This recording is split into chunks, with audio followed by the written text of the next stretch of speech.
Hola amigos, bienvenidos a mi espacio, esto es Indigo Creations.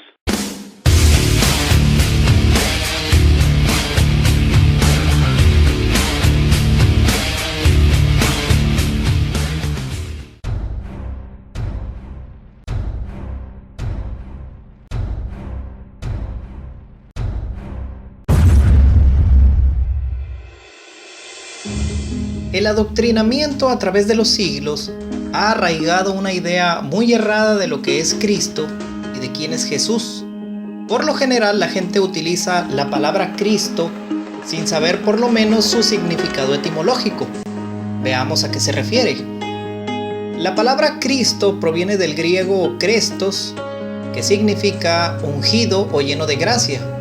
La palabra Crestos fue utilizada en Grecia hace más de 2400 años, en el siglo V antes de la mal llamada era cristiana, mucho antes de la religión del Nuevo Testamento. Crestés se refería a un profeta y adivino que interpretaba los oráculos, o sea, los mensajes de los dioses y divinidades, y Cresterios es el que sirve a un oráculo o un dios. Cuando un hebreo era nombrado rey, los profetas lo ungían con aceite sagrado y a este se le llamaba el ungido o el Mesías. Esta es una definición bastante pobre y escueta que dista mucho de explicar lo que realmente es el Cristo, pero como podemos ver se trata de un título que se les otorga a ciertos personajes con ciertas habilidades o dones que se supone que tienen. Y también se otorgaba ese título a algún rey o monarca, no porque tenga tales dones, sino solo por ese ego infinito que caracteriza a estos personajes. Pero si buscas información sobre esta palabra, el primer resultado que encontrarás es el siguiente: representación o imagen de Jesucristo, o sinónimo de Jesús.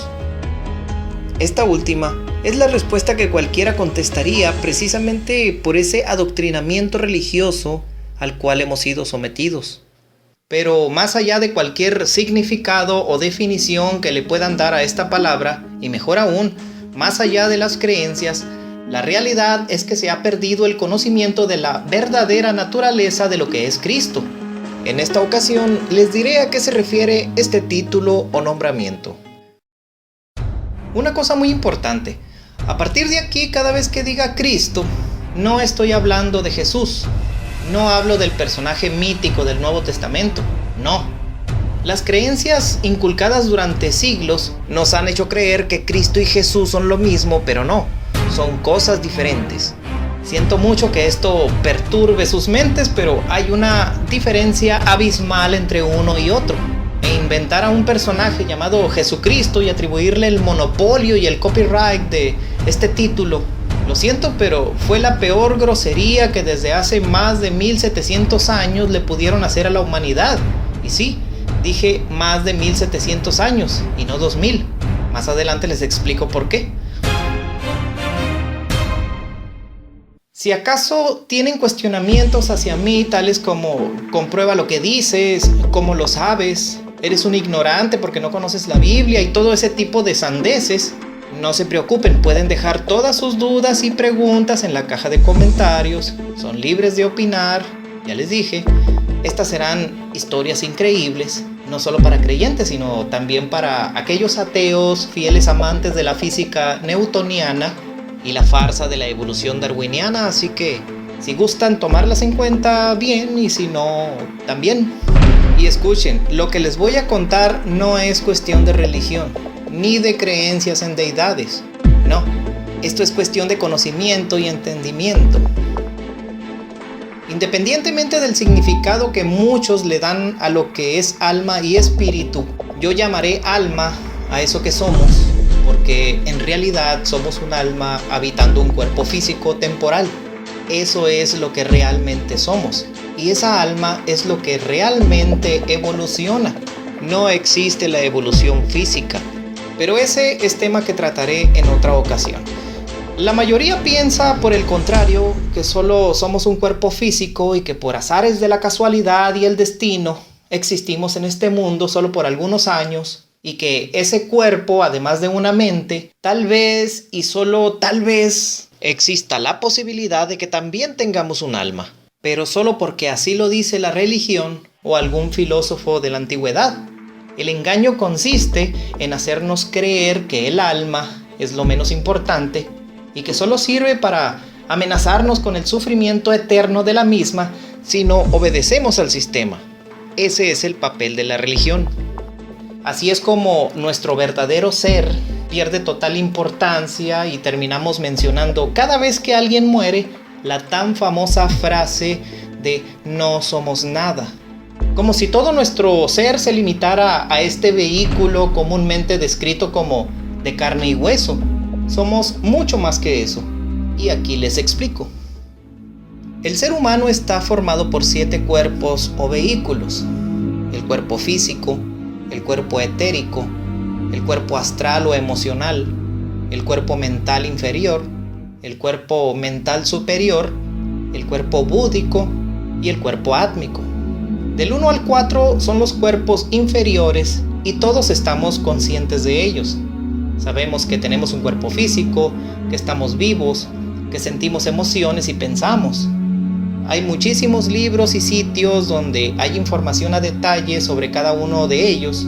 La cuestión es que todos sabemos que están ahí, los usamos a diario, pero no los conocemos bien y por lo tanto no tenemos el control total de ninguno de ellos. Del 5 al 7 son los cuerpos superiores o también llamados divinos. Y no todos estamos conscientes por lo menos de lo que es el cuerpo mental superior, también llamado crístico. Esto se lograría trabajando en los cuerpos inferiores y adquiriendo control sobre ellos. Dominando el cuerpo mental inferior es como se elevará el nivel de vibración a una frecuencia tal que nos permita tener conciencia del cuerpo mental superior. Y ahí es cuando también ganamos ese famoso título de ungido, pues este nombramiento no es exclusivo de nadie y tampoco nadie va a venir a ungirnos con aceites sagrados ni ese tipo de rituales ridículos que en realidad no son necesarios. Aquí lo importante es que subes de nivel a ese estado de conciencia. En este estado se tiene el dominio de la intuición y de ese conocimiento que procede de las lecciones del pasado, de experiencias acumuladas, y me refiero no solo a esta vida, sino también a nuestras vidas anteriores. Si se logra mantenerse en ese nivel, se dominan los sentimientos y las pasiones. En este nivel, el individuo actúa y decide con amor, comprensión, compasión y perdón. Y no estoy hablando de una novela romántica. Esa es la actitud y el actuar que toma el individuo que se encuentra a ese nivel y viceversa. Para llegar a ese nivel es necesario actuar de tal modo. ¿Para qué nos puede servir esto?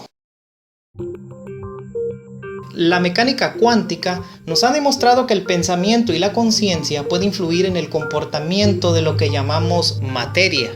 El ejemplo básico de esto es el famoso experimento de la doble rejilla, donde la presencia de un simple observador puede hacer que una partícula se comporte como materia o como onda dependiendo de si la ve o no la ve.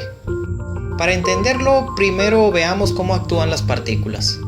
Si disparamos al azar un objeto pequeño, por ejemplo canicas, hacia una placa la cual contiene una ranura, veremos reflejado un patrón en la placa del fondo donde chocan estas canicas tras pasar por la ranura.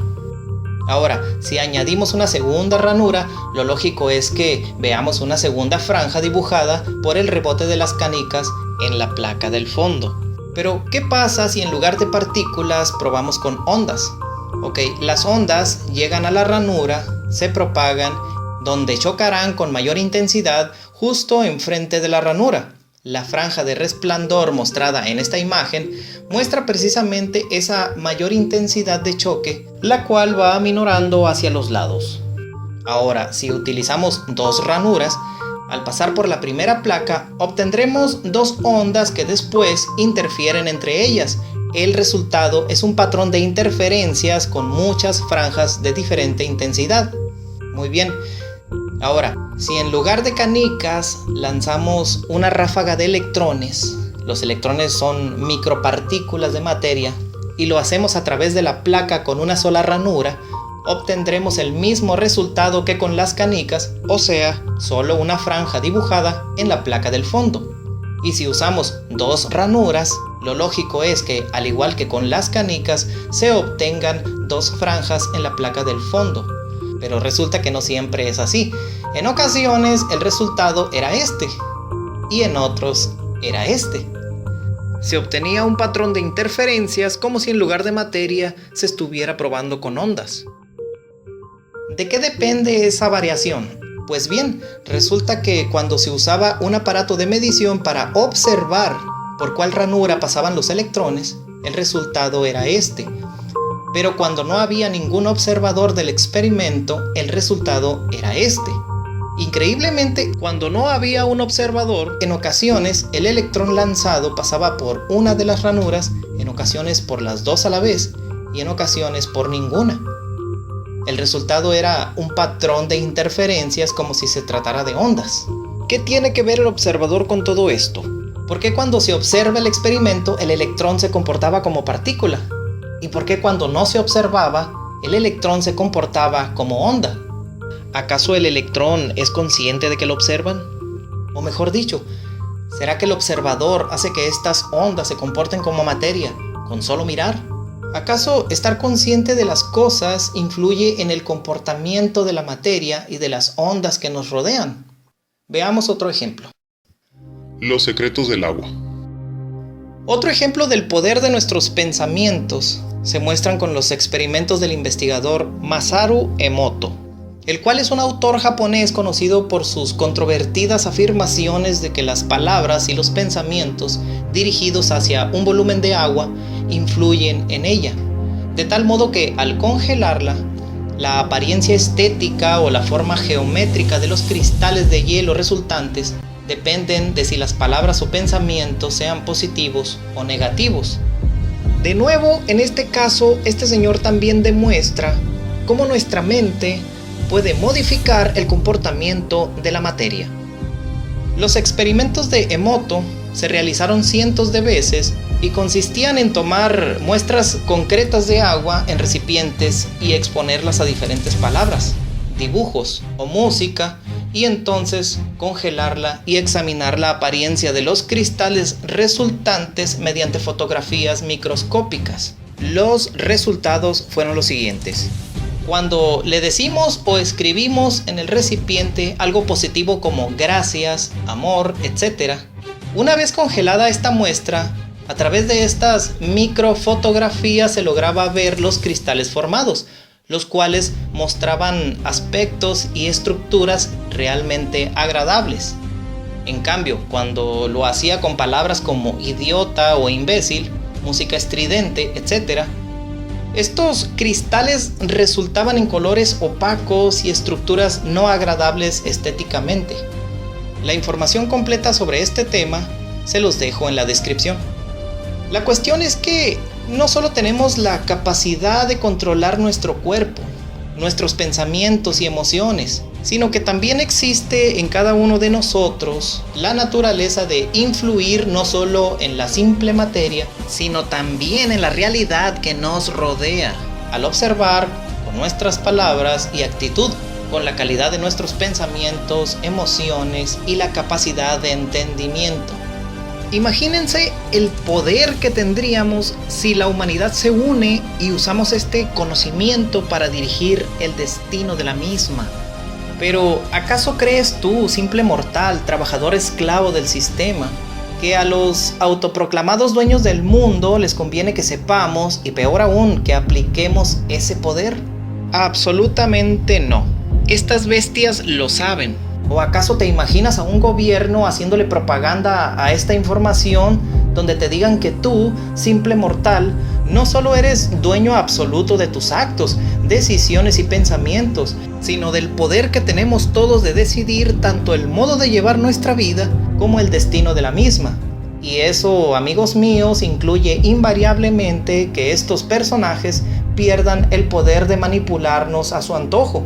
Es por eso que el sistema se ha preocupado históricamente por constantemente adaptarse y usar nuevas formas de dominio, no solo físico, sino mental. Así como en ocasiones el uso de la fuerza es lo conducente para imponer un gobierno, También imponer una serie de ideas equivocadas en la población es el método clásico para que ésta permanezca ignorante, débil, dominada y a su servicio. El universo es una mente creadora, y somos parte de ella. Al interactuar con el todo, con esa creación, con esa mente creadora, podemos modificar nuestra realidad y nuestro destino. Pero para eso tenemos que estar conscientes de ello, y eso se logra al vibrar a ese nivel de conciencia llamado crístico, y aún más a niveles superiores. ¿Qué pasaría si eliminamos la basura de nuestro cuerpo y mente y nos enfocamos en lo realmente importante? Gracias por visitar mi espacio y ahí nos vemos en el siguiente video. Bye.